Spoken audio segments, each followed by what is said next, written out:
Good morning friends. आज फिर से मेरे यूट्यूब चैनल में आपका वेलकम। दिवाली की छुट्टियों के बाद में आशा है आपको सभी लोगों को दिवाली अच्छी से गई होगी। आज हम लोग देखने जा रहे हैं फाटक रेपर्टरी से सिंगल रेमेडी रूब्रिक नंबर 90। तो रूब्रिक है abdomen pain colic, yellow hands and blue nails with, और रेमेडी है सिलीशिया। तो येलो हैंड्स हम लोग जानते हैं कि ज़्यादातर जॉन्डिस के केसेस में हमें देखने मिलता है, लेकिन सिलीशिया में जॉन्डिस की वजह जो होती है तो वो लीवर एब्सेस की वजह से होता है। तो येलो हैंड्स रहेगा। ब्लू नेल्स आप जानते हो कि साइनोसिस जो होता है पेरिफेरल, उसमें तो यूजुअली आपको बहुत टर्मिनली इल केसेस में ये रूब्रिक यूज़ करना पड़ सकता है। तो थर्स्टी रहेगा इसमें पेशेंट। सुबह उसमें मुंह में कड़वापन रहेगा, हमें टोटलिटी जो जोड़नी है इसके लिए जो चाहिए उसमें। पेट उसका सख्त रहेगा और कड़ा लगेगा, मतलब हार्ड एब्डोमेन लगेगी। फ्लैटर जो पास करेगा तो ऑफेंसिव मतलब बदबूदार रहेगा। खाने के बाद में हलक में जलन होगी और पेशेंट को इरेक्टेशन जो है वो सावर रहेगी, खट्टी डकारें आती रहेगी। तो ये टोटलिटी अगर आपको मिलती है तो आप इस रूब्रिक को यूज़ करने के बारे में सोच सकते हो।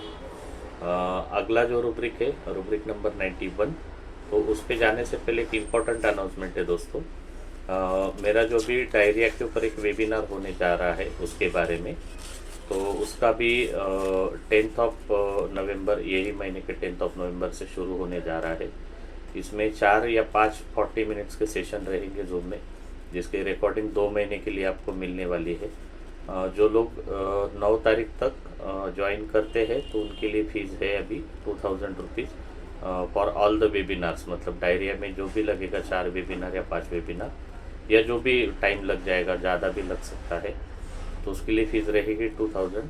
और 10th ऑफ नवंबर के बाद में अगर आप ज्वाइन करते हो, आपको सिर्फ रिकॉर्डिंग चाहिए होगी, तो तब फीस सिर्फ रिकॉर्डिंग मिलने के लिए 2500 होने वाली है। आशा है जिनको ज्वाइन करना रहेगा, जिन्होंने ज्वाइन किया उनका धन्यवाद। जिनको ज्वाइन करना बाकी है तो मेरी उनसे विनती रहेगी, गुजारिश रहेगी कि आप उसको हो सके तो पहले ही ज्वाइन करें, और लाइव सेशन में जो आपके क्वेश्चन एंड आंसर्स रहते हैं तो उसका जवाब आपको सही से मिलने वाला है। ये सारे 4-5 सेशन के दौरान आपको क्या मिलने वाला है, तो इसमें ये मिलेगा आपको कि डायरिया की केस अगर आपके पास में आती है तो विद इन 5 मिनट्स कौन से सवाल पेशेंट को आपने कोट करने हैं, वो सवालों के जो जवाब आएंगे वो आने के बाद में उनको रूब्रिक की लैंग्वेज में कैसे कन्वर्ट करना है, टोटलिटी बना के रेपर्टराइजेशन कैसे करना है, और सिर्फ 5 मिनट के कम से टाइम में भी पेशेंट को आप एग्जैक्ट रेमेडी तक कैसे पहुंच सकते हो, से मिनिमम आपको कैसे मिल सकता है। इसके अलावा हम लोग ना बहुत बार कंफ्यूज रहते हैं, जैसे एक रूब्रिक है डायरिया पेनलेस, तो उसमें 15-20 रेमेडीज़ पड़ी हुई है। तो हमें पेशेंट पोडोफाइलम का भी लगता है, फिरमेट का भी लगता है, या फिर डायरिया लिंटेरिक, मतलब ईटिंग करने के खाने पीने के बाद में पेशेंट को डायरिया होता है। तो ऐसे इसमें मल्टीपल रेमेडीज़ होती है। तो बहुत बार ना हम लोग ऐसे कन्फ्यूजन में होते हैं कि मुझे ये भी रेमेडी लग रही है और वो भी लग रही है। तो डिफ्रेंशिएटिंग पॉइंट जो होते हैं कुछ जाने मानी रेमेडीज़ के, वो भी मैं इस सेशन में इन सारे सेशन में लेने वाला हूँ। इसके अलावा अगर आप लाइव सेशन अभी मतलब रिकॉर्डिंग के पहले अगर आप ज्वाइन नहीं करते हो, तो क्वेरी जो आपको सेशन देखने के बाद में या सेशन चलते समय जो आती है, वो आप लोग रिकॉर्डिंग जब देखोगे तो उसके बाद में आप पूछोगे तो मेरे लिए भी आंसर करना मुश्किल हो जाएगा। मोस्ट इम्पॉर्टेंट आपको इस कोर्स में मिलेगा कि मैंने ऑर्गेनन ऑफ मेडिसिन के अलावा डायरिया के केसेस में रिपीटेशन ऑफ मेडिसिन कैसे करना है, ये मैंने मेरी गलतियों से कुछ सुधार करके सीख करके फिर मैंने मेरी अपनी एक पद्धत जो है, मेरी अपनी एक सिस्टम जो है, उस सिस्टम को मैं फॉलो कर रहा हूँ।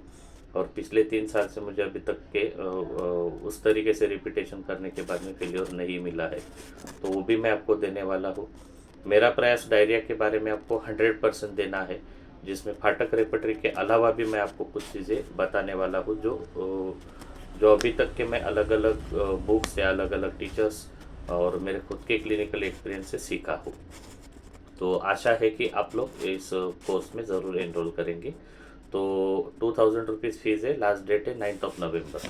तो बढ़ते हैं दोस्तों अगले रुब्रिक की तरफ। रुब्रिक नंबर 91 रुब्रिक है एब्डोमेन पेन हिस्टेरिकल। रेमेडी का नाम आपको लिखना है।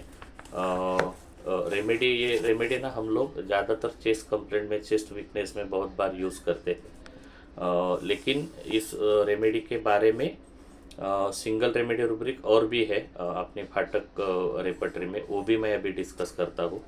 तो हिस्टेरिकल एब्डोमेन से मतलब क्या होता है कि पेशेंट एब्डोमिनल पेन बोल रहा है, एब्डोमेन की कोई भी दिक्कत बोल रहा है, और उसके बाद में आप क्लिनिकली उसको एग्जामाइन करो तो कुछ लग रहा नहीं है। मतलब पेशेंट आएगा तो सिम्टम ऐसे देगा कि आपको ऐसा लगेगा सुन के कि उसको इंटेस्टाइनल ऑब्स्ट्रक्शन है या नहीं है, और आप एक्सरे करोगे तो पूरी तरह नॉर्मल दिखेगा। सोनोग्राफी में कुछ फाइंडिंग मिलेंगे नहीं, क्लिनिकली भी कुछ मिलेगा नहीं। तो ये हो गया हिस्टेरिया।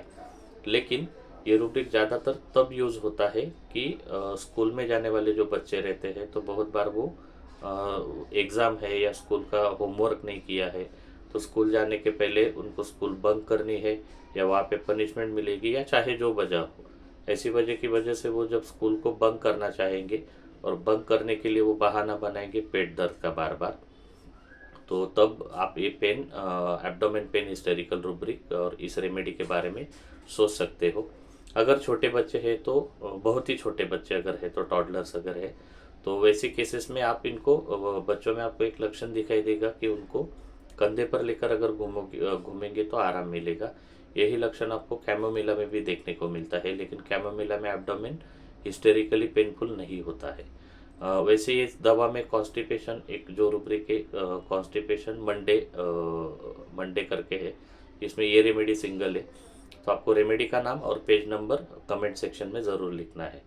तो मंडे कॉन्स्टिपेशन से मतलब ये होता है कि कोई भी बंदा हफ्ते का पूरा हफ्ता काम करेगा, पूरा हफ्ता काम करने के बाद में उसका रूटीन जब डिस्टर्ब हो जाता है, एक दिन छुट्टी लेता है, फिर जब उसको काम पे जाना होता है तो नेक्स्ट मॉर्निंग उसको कॉन्स्टिपेशन की फीलिंग होती है, कॉन्स्टिपेशन होता है। तो ऐसे केसेस में आप इस रेमेडी के बारे में सोच सकते हो। तो ये हो गया नेक्स्ट सिंगल रेमेडी रूब्रिक। उसके बाद में यही रेमेडी का एक सिंगल रेमेडी रूब्रिक है जो है डी डेल्टॉइड रीडिंग एग्रेवेट। तो रीडिंग से क्या होता है कि हम लोग जब रीडिंग बोलता है तो हम लोग आवाज़ का इस्तेमाल करते हैं। तो वॉइस का जब भी आप यूज़ करोगे और उस समय अगर डेल्टॉइड के अंदर दर्द हो रहा है, तब आप सोच सकते हो ज़्यादा बात पेशेंट कर रहा है, बात करते वक्त कमज़ोरी होता है या दर्द होता है, तब आप डी डेल्टॉइड रीडिंग एग्रेवेट करके इस रूब्रिक को आप ले सकते हो। कमेंट सेक्शन में इस रूब्रिक का पेज नंबर भी आपने लिखना है रेमेडी के साथ में। इसके अलावा इस रेमेडी में हम लोग ना, जैसे भी मैंने ये दो चीज़ें अलग आपको, तीन चीज़ें होगी, तीन सिंगल रेमेडी रूब्रिक। इसके अलावा ये रेमेडी जहाँ पे हम लोग सोचते नहीं है ज़्यादातर टाइम, तो ये चीज़ होती है कि पेशेंट को कॉन्स्टिपेशन मतलब हार्ड स्टूल होती है, कॉन्स्टिपेशन होता है, और वो जब स्टूल पास करने जाता है तो यूटेराइन और वजाइनल प्रोलैप्स उनको होता है फीमेल्स में। तो वो होगा तो उसकी वजह से पेशेंट स्टूल पास करने के लिए भी डरता है। तो फीमेल पेशेंट अगर है और वो अगर आपको बोल रही है कि स्टूल पास करते वक्त उसका यूटेराइन प्रोलैप्स मतलब गर्भाशय का बाहर आना या योनि मार्ग का बाहर आना, ऐसा अगर पेशेंट आपको बता रहा है और उस डर की वजह से पेशेंट स्टूल पास करने के लिए भी डरता है या जाता नहीं है, तब आप इस रेमेडी के बारे में ज़रूर सोच सकते हो। यही लक्षण आपको पोडोफाइलम में भी मिलेगा, यूटेराइन और वजाइनल प्रोलैप्स, लेकिन वहाँ पे जो ये प्रोलैप्स है तो ये प्रोलैप्स की वजह डायरिया होती है, ना कि कॉन्स्टिपेशन या हार्ड स्टूल्स। तो आशा है दोस्तों ये वीडियो आपको अच्छा लगा हो तो please do like, share, subscribe and comment if you have any queries related to the course or to this session or this video. So thank you all, मिलते हैं अगले वीडियो में, तब तक के लिए बाय बाय।